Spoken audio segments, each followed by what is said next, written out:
Sa simula ng pelikula noong taong 1600, pinangunahan ng Amerikanong mandirigma na si Solomon ang kanyang mga tauhan sa isang pagsalakay laban sa isang kuta ng Ottoman. Walang awa niyang pinatay ang lahat ng tagapagtanggol bago siya pumasok sa loob. Doon ay nakahanap siya ng isang sugatan na sundalo at hiningi niya dito ang direksyon patungo sa silid ng trono, pagkatapos ay binaril ang lalaki ng walang pagsisisi. Siya at ang kanyang mga tauhan ay pumasok sa silid ng trono na may mga nakatayong kakaibang salamin. Kahit na hindi mapalagay ang kanyang mga kasama ay hiniling niya sa kanila na sumunod sa kanya. Maya-maya ay biglang sinimulan ng mga demonyo sa salamin na kuhanin ng mga lalaki, ipinasok sila sa mga salamin habang ang mga ito ay sumisigaw. Sinubukan ng isang lalaki na tumakbo ngunit binaril siya ni Solomon sa likod at sinabing siya lang ang demonyo doon. Habang ang natitirang mga lalaki ay nakatayo doon na nanginginig, isang pinto ang bumukas sa kanilang harapan ngunit si Solomon lamang ang pinayagang makapasok. Naririnig niya ang kanyang mga tauhan na pinapatay sa kabilang panig, ngunit ang kanyang atensyon ay nakatutok sa ginto na nasa kanyang harapan na makasarili niyang hinawakan. Sa sandaling iyon ang temperatura sa silid ay nagyayelo na, at isang nilalang nagawa sa kadiliman ang lumitaw sa kanyang harapan at pinilit siyang magbigay galang. Ito ang dyablo na dumating upang kunin ang kanyang kaluluwa ayon sa pinag-usapan nilang kasunduan ng dyablo. Itinanggi ni Solomon na nagkaroon sila ng kasunduan. Ngunit sinabi sa kanya ng dyablo na ang kanyang mga pagpatay at krimen ay isinumpa na ang kanyang kaluluwa sa impyerno. Ang dyablo ay nagpakita ng isang nagniningas na espada, ngunit sinangga ni Solomon ang kanyang pag-atake at tumangging ibigay ang kanyang kaluluwa. Iniwasan niya ang mga pag-atake ng dyablo bago nilunsad ang sarili sa bintana upang tumakas sa kanyang kapalaran. Makalipas ang 1 taon sa Inglaterra, tinalikuran ni Solomon ang lahat ng karahasan at ngayon ay nakatira sa isang monasteryo na may mga markang inukit sa kanyang balat upang protektahan siya. Nang maglaon ay nakipag-usap siya sa pinuno ng monasteryo na nagsiwalat na ang presensya niya ay nagdadala ng isang madilim na anino sa ibabaw ng santuaryo at nanghihinayang na hiniling sa kanya na umalis. Hindi ito maintindihan ni Solomon dahil tinalikuran na niya ang kasamaan at ibinigay ang lahat ng kanyang kayamanan sa simbahan bilang kapalit ng santuaryo. Nagsusumamo siya ngunit hindi pa rin pumayag ang pinuno. Sa pag-alis ni Solomon ay ipinaliwanag ng pinuno na dapat niyang mahanap ang kanyang layunin para sa kanyang sarili, dahil hindi lahat ng mga landas patungo sa kaligtasan ay nasa kapayapaan. Si Solomon ay gumawa ng mahabang paglalakbay sa nagnyanyebe na lugar. Pagkatapos ay isang karuwahe na hinihila ng kabayo ang dumaan at inalok siyang sumakay ng mga tao doon.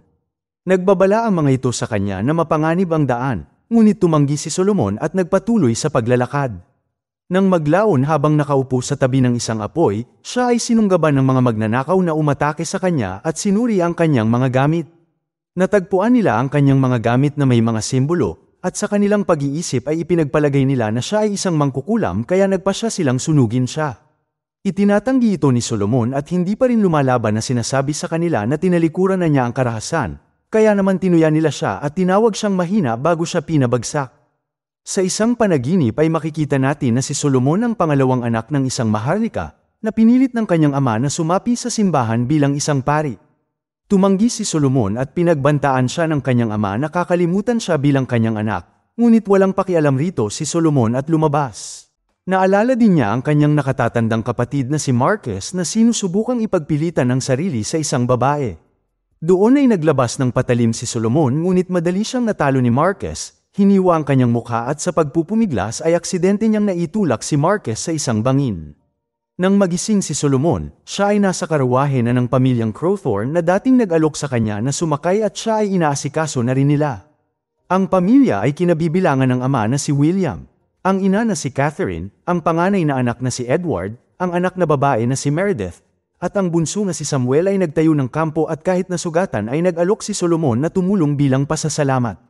Samantala, sa lawa ay nakita ni na Meredith at Samuel ang malaking krus na nakaukit sa kanyang likod. Pagdating ng hapunan ay sinabi ni Solomon sa kanila ang tungkol sa kanyang nakaraan bilang isang mandirigma. Iniisip ni Meredith na ito ay nakakapanabik ngunit sinabi ni Edward na ang pagdanak ng dugo ay hindi dapat pinupuri. Si William na nakipaglaban para sa hukbo ng reyna ay sinabing napakahirap kumuha ng buhay ng ibang tao, ngunit sumagot naman si Solomon na ito ay napakadali at halos walang pagsisikap. Nang gabing yun ay napanaginipan muli ni Solomon ang pag-alis niya sa kanyang tahanan, at dahil hindi mapakali ay sumama siya kay William sa tabi ng lawa at sinabi sa kanya na mapalad siya na magkaroon ng ganoong pamilya dahil inalagaan nila siya ng mabuti. Ipinahayag ni William na plano niyang maglakbay sa iba't ibang lugar kasama ang kanyang pamilya, at nag-alok kay Solomon ng isang lugar kasama nila, ngunit tumanggi si Solomon sa pagsasabing nakagawa siya noon ng malupit na bagay at hindi siya tulad ng taong iniisip niya. Ngunit iginiit ni William na laging may daan patungo sa pagsisisi. Kinabukasan ay nagpatuloy ang pamilya Crowthorne sa kanilang paglalakbay kasama si Solomon. Ginawan siya ni Meredith ng mga bagong damit kaya nagbihis na siya sa tabi ng ilog. Sa pagpapatuloy ng kanilang paglalakbay, nakita nila ang isang nawasak na pamayanan na may mga katawan sa lahat ng dako na walang mga mata. Sa gitna ay may nakatayong isang kahoy, katibayan na ang isang mangkukulam ay sinubukan na sunugin ngunit malamang na nakatakas. Pagkatapos ay nakahanap si Meredith ng nakaligtas na isang batang babae. At nang maglaon ay ipinaliwanag nito na sinubukan ng mga tao na sunugin ang mangkukulam, ngunit pinagtawanan sila ng mangkukulam at sinabing ang mga anak ng dyablo ay aakyat sa lupa bago sinunog ang mga mata ng lahat ng naroroon. Nag-alok ang mga Crowthorne na magdasal, ngunit tumanggi ang batang babae na sinasabing siya ay napapagod na. Naghinala si Solomon kaya sinabihan niya si William na ipahiram sa kanya ang kanyang krus. Nang iharap niya ito sa bata ay tinusok nito ang palad ni Meredith at biglang inatake si Solomon, dahilan para makilala nila ito na mangkukulam bago nawala. Samantala sa isang kalapit na nayon, sinalakay at pinatay ang mga tao ng mga sundalong tapat sa mangkukulam na si Malachi. Dinala naman nila ang mga nakaligtas sa kanilang commander, isang lalaking nakamaskara na gumagamit ng itim na salamangka upang bigyan sila ng kapangyarihan ni Malachi na ginagawa silang mga alipin. Nang maglaon habang nagkakampo sa kagubatan, napansin ni Solomon ang marka sa kamay ni Meredith kung saan siya tinusok ng mangkukulam. Iniisip niya kung magiging ligtas ba ito, ngunit nangako si Solomon na hindi niya hahayaang may mangyaring hindi maganda sa kanya. Kinaumagahan ay ginising ni Samuel si Solomon at dinala siya sa isang lugar para makita ang mga lalaking may dalang mga bihag. Tumakbo si Samuel upang bigyan ng babala ang kanyang ama na dapat na silang umalis, ngunit natagpuan na ng mga lalaki ang mga Crowthorne at sinasalakay na sila kaya sa huli ay nadakip din siya. Dumating ang lalaking nakamaskara at kinaladkad ng mga sundalo si Meredith papunta sa kanya. Pagkatapos ay ipinakita ng mga ito ang kanyang marka habang binabanggit na siya ang hinahanap nila. Narinig ni Solomon ang mga hiyawan kaya nagmamadali siyang bumalik, sinabihan niya ang mga lalaki na huminto ngunit hinawakan ng isa sa mga ito si Samuel at tinutukan ng patalim. Si Samuel ay nagmakaawa kay Solomon na patayin silang lahat, ngunit naisip ni Solomon na maaari nilang pag-usapan ang mga bagay upang makatakas doon. Nag-alok siya sa mangkukulam ng anuman bilang kapalit ng kanilang buhay, at ang lalaking nakamaskara ay nagsalita sa pamamagitan ng isa sa mga sundalo at nagtanong kung mapapatay siya ni Solomon. Tumanggi si Solomon na maging marahas ngunit kinutya ng mangkukulam ang kanyang kaduwagan at pinilit ang sundalo na patayin si Samuel bago inutusan ng iba na kunin si Meredith. Nagulat si Solomon at nagtaka kung ano ang gusto ng Diyos sa kanya, pero kung karahasan ang hinihingi sa kanya ay gagawin niya ito. Pagkatapos ay inatake ni Solomon ang unang sundalo at tinanggal niya ang armas nito bago inatake ang iba. Sa kabila ng kanyang mga pagsisikap, sina William at Edward ay sinaksak at iniwan upang mamatay habang si Meredith ay kinuha. Si Solomon ay hinarap ng mga lalaki, ngunit ang kanyang mga kasanayan ay mas nakahihigit at pinatay silang lahat. Sinubukan niyang habulin ang kumuha kay Meredith ngunit nakalayo na ang mga ito. Kaya bumalik siya sa kampo at nakita niyang hawak ni Catherine si William na nasa bingit na ng kamatayan. Pinasumpa ni William si Solomon na ibabalik niya ang kanyang anak na sinasabi sa kanya na ito ang magiging landas niya sa pagtubos, kaya nangako si Solomon na gagawin niya yun bago mamatay si William. Pinigilan ni Solomon ang kanyang mga luha at inihanda ang sarili sa pag-alis. Kumuha siya ng mga armas at nilagay sa kanyang Amerikana pagkatapos ay sumakay siya sa isang kabayo at umalis. Hindi nagtagal ay naabutan siya ng 2 tauhan ni Malachi na naiwan, ngunit pareho silang binaril ni Solomon mula sa kanilang mga kabayo. Naabutan niya ang 2 pang lalaki kasama ang kanilang mga bihag, pinatay niya ang mga ito at pinalaya ang isang grupo ng mga taong nahuli, ngunit wala rito si Meredith kaya nagpatuloy siya sa paglalakbay. Nakita rin niya ang isang grupo ng mga taong lumilisan dahil ang kanilang bayan ay nawasak maliban sa isang simbahan. Dahil wala nang pagpipilian, pumasok si Solomon sa loob kung saan nanalangin siya sa Diyos para sa ilang senyales na dalhin siya patungo kay Meredith. Maya-maya ay nagulat siya sa isang pari na tila nawala sa katinoan. Ang pari ay naninirahan na sa simbahan mula nang ang mga tauhan ni Malachi ay nagsimulang sinalakay ang mga nayon. Ipinaliwanag din ito na kontrolado na ngayon ni Malachi ang lahat sa kanluran ng kanilang lokasyon. Tinawag pa nito si Malachi na isang lingkod ng dyablo na ginagawang alipin ang mga walang kakayahan, at ginagawang sundalo ang mga malalakas ngunit wala pang nakakita sa kanyang mukha. Naniniwala ang pari na katapusan na ng mga araw at lahat ay nangyayari ayon sa plano ng Diyos. Ngunit mapait na sinabi ni Solomon na ang mga anghel ay natutulog at sila ay naiwang mag-isa upang magdusa. Pagkatapos ay narinig ni Solomon ang isang tunog sa malapit at inihayag ng pari ang kanyang maitim na lihim. Inaalagaan niya sa ilalim ng simbahan ang isang grupo ng mga ginawang masamang espiritu. Ayaw niya silang patayin dahil dati silang mga miyembro ng kanilang samahan at naniniwala siya na tungkulin niyang pangalagaan sila. Sa oras na iyon ay biglang itinulak ng pari si Solomon sa silong na sinasabing ito ay kalooban ng Diyos. Mabilis naman na nakabawi si Solomon at nakipaglaban sa mga masamang espiritu. Samantala sa itaas, ang pari ay pinatay ng isang hindi nakikitang nilalang.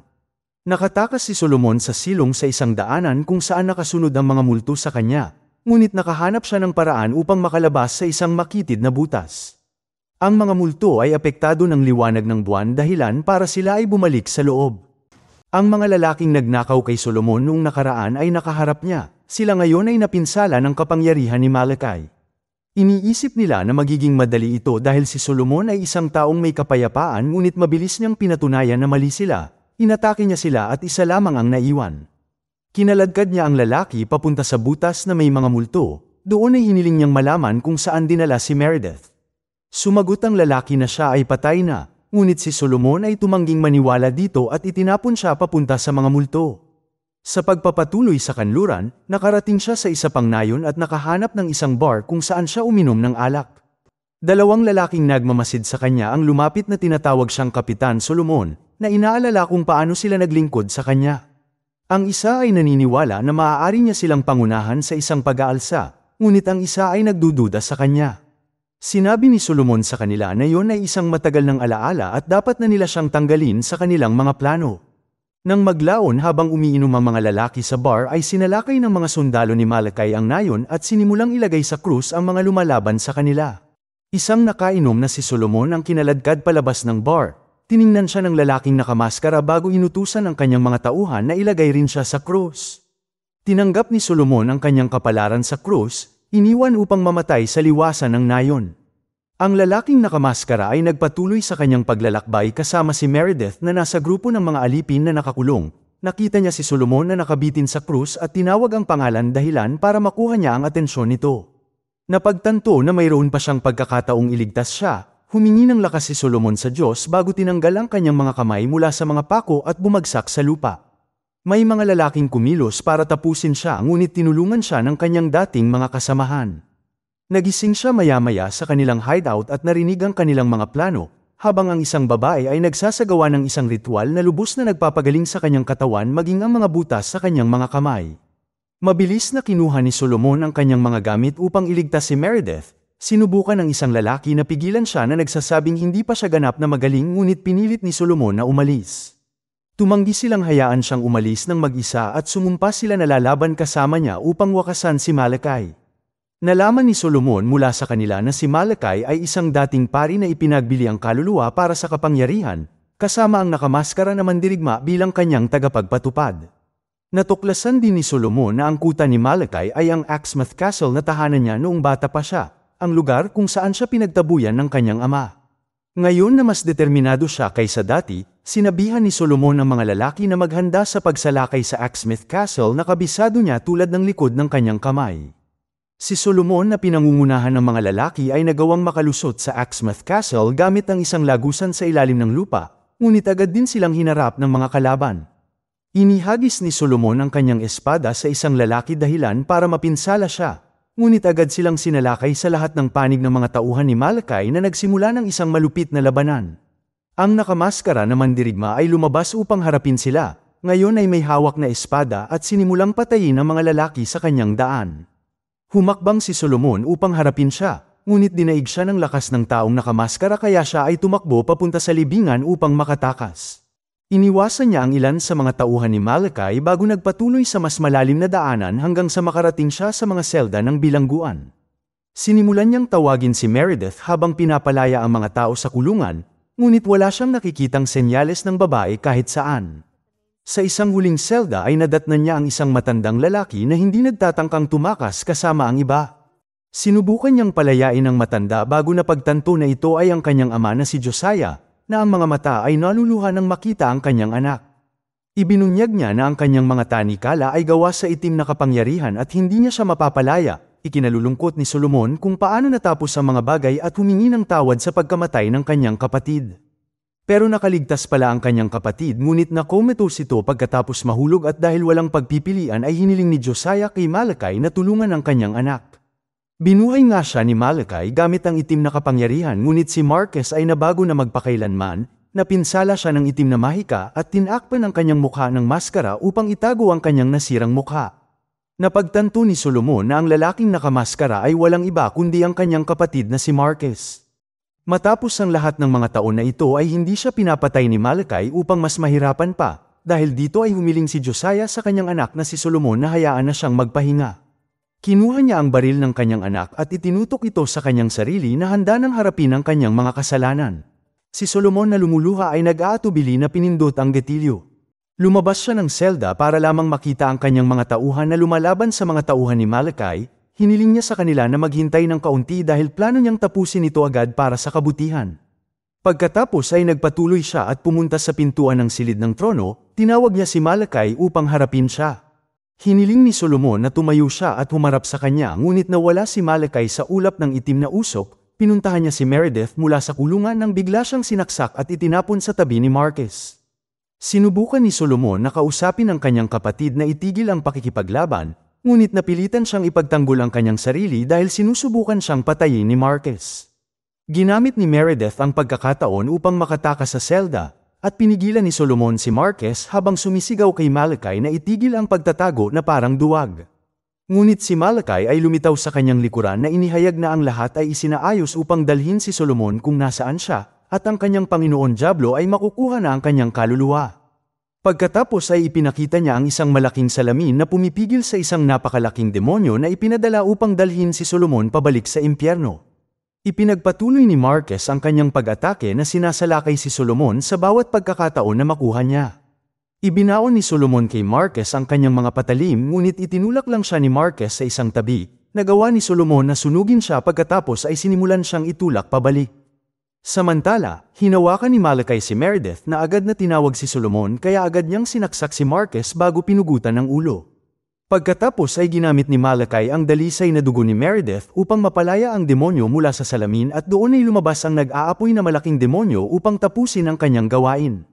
Sa kabutihang palad ito ay mabagal kaya nagawang iwasan ni Solomon ang mga pag-atake nito. Pagkatapos ay sinabi niya kay Malachi na palayain si Meredith at kusang loob niyang ibibigay ang kanyang kaluluwa at gagawin ang pinakahuling sakripisyo.